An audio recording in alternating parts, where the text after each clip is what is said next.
अदिति देखो तुम्हारा गिफ्ट गया। अरे वो 2 घोड़े गए ना, मैंने तुम्हारे लिए ही मंगवाए थे। बड़ा मुझे घोड़े गिफ्ट करने, मैं भी आपके लिए गिफ्ट लाई हूँ, आने वाला है। I am just waiting. यहाँ पे ना इनको ठंड लग रही थी, शाम को रजाइयाँ बिक रही हैं, इनको गिफ्ट करूंगी। आ रहा है, चिंता मत कीजिए, मैं बुला के लाती हूँ। आप अगली स्टोरी दिखाइए, रजाई वाले भैया। वो रजाई ढूंढ रही है, तब तक आप देख लीजिए हमारी ये बहुत ही खास मजेदार स्टोरी। सिर्फ 10%, तो मैं चौंक गई। 10% औरतों में, उनमें मेरा नाम भी आता है। हाँ, हम आगे बढ़े हैं, चेंज देखा है, हमेशा से चल रही लड़ाई है, अब उसने जोर पकड़ लिया है, उस जद्दोजहद से गुजरना पड़ेगा। तो ऑब्वियसली उस सिलसिले को हम आगे बढ़ा रहे हैं, थोड़ा टाइम लग रहा है।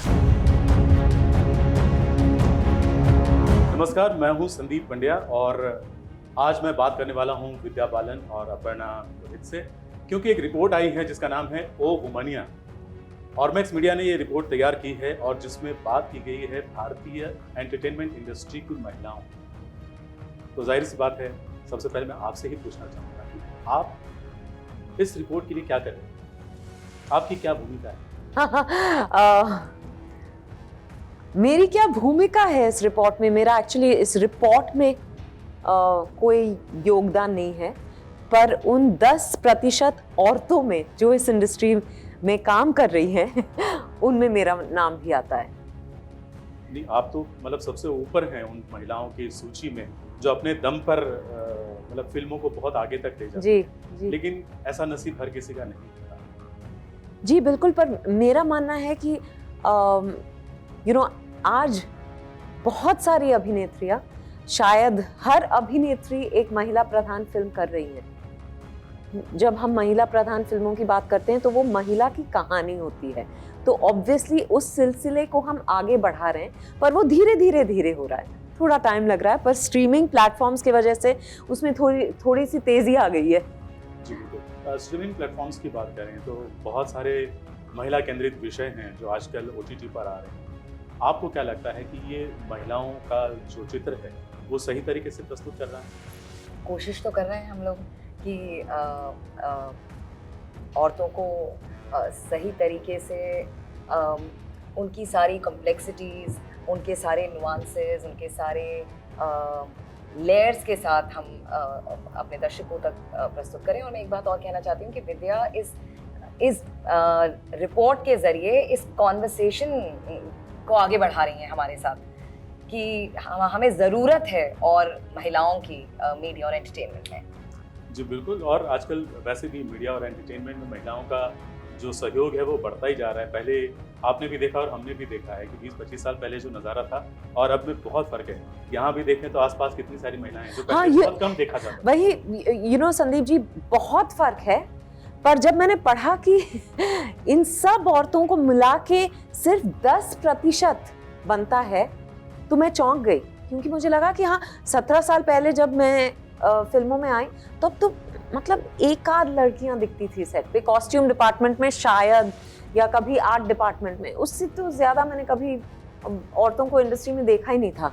मेकअप, हेयर, वो सब पर अब लगता है कि हाँ, हर फिल्म में एडीज हो, कैमरा डिपार्टमेंट हो, हर डिपार्टमेंट में इतनी लड़कियां हैं, तो अब तो शायद 20-25% औरतें तो होगी, पर जब पढ़ा कि सिर्फ 10% हैं तो मैं तो चौंक गई। मतलब हाँ, हम आगे बढ़े हैं, जिसके लिए हम बहुत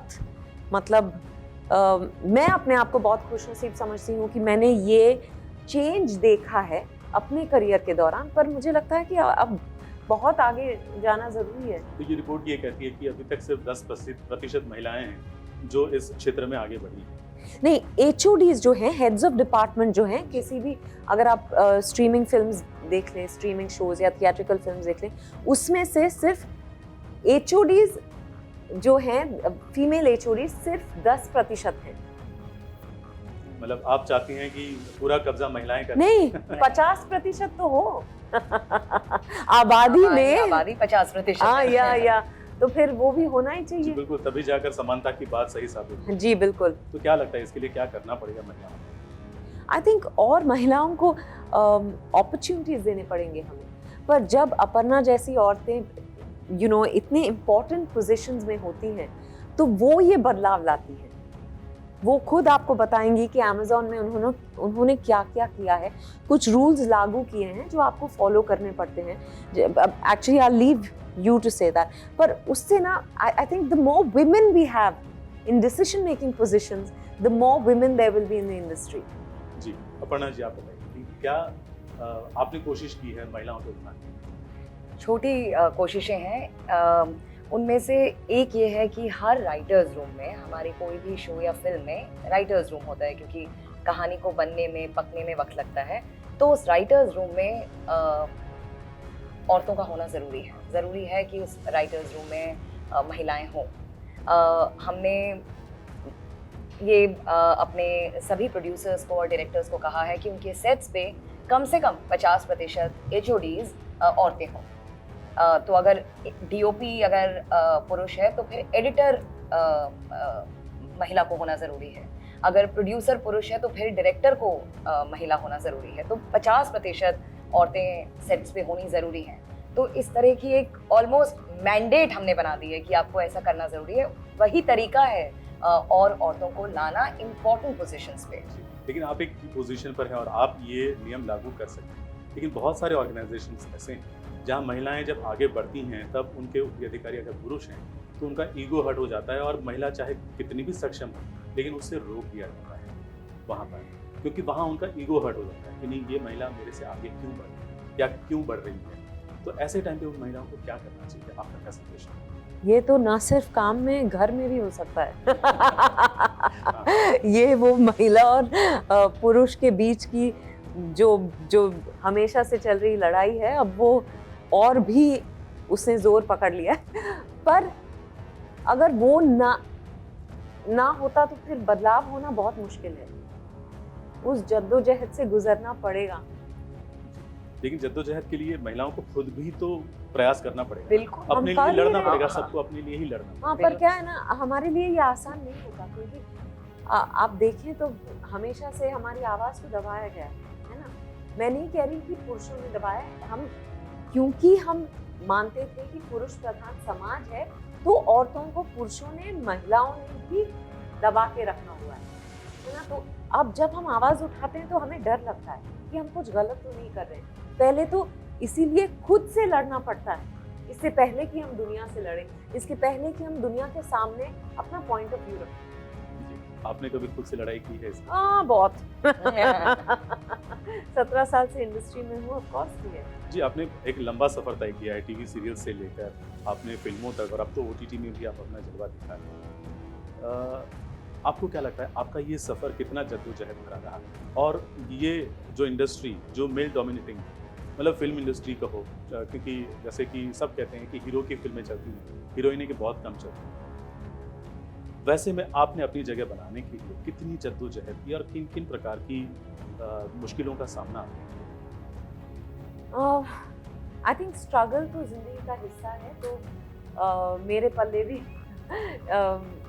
स्ट्रगल आया, पर मैं अपने आप को बहुत खुशनसीब समझती हूँ कि बहुत ज़्यादा मैंने स्ट्रगल नहीं की। और जो आप कह रहे हैं कि अब मैं एक तरह की फिल्में करती आ रही हूँ जो महिला प्रधान फिल्में जैसे कहते हैं, पर मैंने वो, मतलब ऐसा नहीं है कि मैंने ठान ली कि मैं महिला प्रधान फिल्में ही करूँगी, पर मैं ऐसी कहानियाँ सुनाना चाहती थी या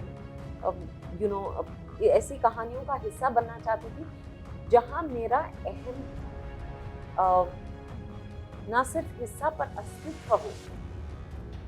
और मुझे लगा कि हीरो सिर्फ आदमी तो नहीं होता। जब हम अपने इर्द गिर्द देखते हैं तो कितनी ये हीरो है ना, और कितनी मेरी माँ हीरो है, मेरी बहन हीरो। तो मैंने कहा ये ऐसा क्यों है कि फिल्मों में सिर्फ आदमी को हीरो दिखाया जाता है। मैं ऐसे सोचने लगी थी कि एक एक करके उस तरह के ऑफर मुझे आने लगे, तो कायनात ने आई थिंक मेरा बहुत साथ दिया है। जी बिल्कुल, मैंने इसलिए पहले कहा कि आपका नसीब अच्छा है और आपने स्ट्रगल भी वैसे किया कि आपने एक अहम जगह बनाई। हर किसी का नसीब ऐसा नहीं होता है। इस रिपोर्ट से कितना फर्क पड़ेगा महिलाओं की जिंदगी में? आई थिंक मुझे लगता है कि इस तरह की कोई रिपोर्ट एग्जिस्ट नहीं करती थी हमारी कंट्री में। तो हमें कई बार ऐसा लगता था कि काम तो बहुत आगे बहुत हो रहा है, महिलाओं को तो बहुत अपॉर्चुनिटीज़ मिल रही हैं, लेकिन जब ये रिपोर्ट आप पढ़ेंगे तो आप देखेंगे कि इतनी अपॉर्चुनिटीज़ मिलने के बावजूद सिर्फ 10% महिलाएं अभी तक HOD पोजीशन पे हैं। तो इस रिपोर्ट के ज़रिए कम से कम इस बारे में बातचीत शुरू हो सकती है, और एक बार बातचीत शुरू होगी तो फिर चेंज भी होगा। तो चेंज लाने के लिए डेटा बहुत ज़रूरी है, नहीं तो लोग फिर आपको बोलेंगे पर कर तो रहे हैं। हम तब दिखा सकते हैं कि कहाँ कर रहे हैं, अभी बहुत सफ़र बहुत लंबा है। और जो दूसरी बात आप पहले पूछ रहे थे उसके बारे में मैं कहना चाहूँगी कि मैं अभी खुश नसीब हूँ कि मैं एक ऐसी ऑर्गेनाइजेशन में हूँ जहाँ पर मुझे अपॉर्चुनिटी है अपनी आवाज़ कहने की, जहाँ लोग सुनते हैं मेरी आवाज़। लेकिन हमेशा से ऐसा नहीं था। ऐसा वक्त हुआ है कि मीटिंग्स हुई हैं जहाँ पर मुझे बात कहने का मौका भी नहीं मिला। मैंने भी अपनी लाइफ असिस्टेंट डायरेक्टर की तरह शुरू की थी 30 साल पहले। कितनी बार ऐसा होता था कि इंपॉर्टेंट बातें डिस्कस होती थी, मुझे नहीं इंक्लूड किया जाता था। पर क्योंकि आप उस तरफ रह चुके हैं, आप जानते हैं कि कैसा लगता है, और ऐसा आप किसी और को नहीं लगने देंगे। इसीलिए ज़रूरी है कि आपकी टीम डाइवर्स हो, उसमें महिलाएं हों, उसमें सब तरह के लोग हों जिनका डाइवर्स पर्सपेक्टिव हो, तभी कंटेंट रिचर बनेगा। Thank you very much. आप लोगों से बात करके बहुत अच्छा लगा, और मुझे इस बात की खुशी है कि हम भी वैसी टीम में काम कर रहे हैं जहां बिल्कुल महिलाएं शायद पुरुषों से ज़्यादा हैं। और हमारा प्रोग्राम जो है वो भी लेडीज़ ओरिएंटेड है। आपने तो सुना ही होगा सास बहू और साजिश, और आप हिस्सा भी रही हैं उसका। तो उस प्रोग्राम में हम लोग काम करते हैं और जिसका टारगेट ऑडियंस भी महिलाएं हैं। सो मुझे उम्मीद है कि ये हमारी कन्वर्सेशन सुनकर बहुत सारी महिलाएं जो हैं वो भी प्रेरित हैं। जी, thank you. Thank you, thank you, thank you so much.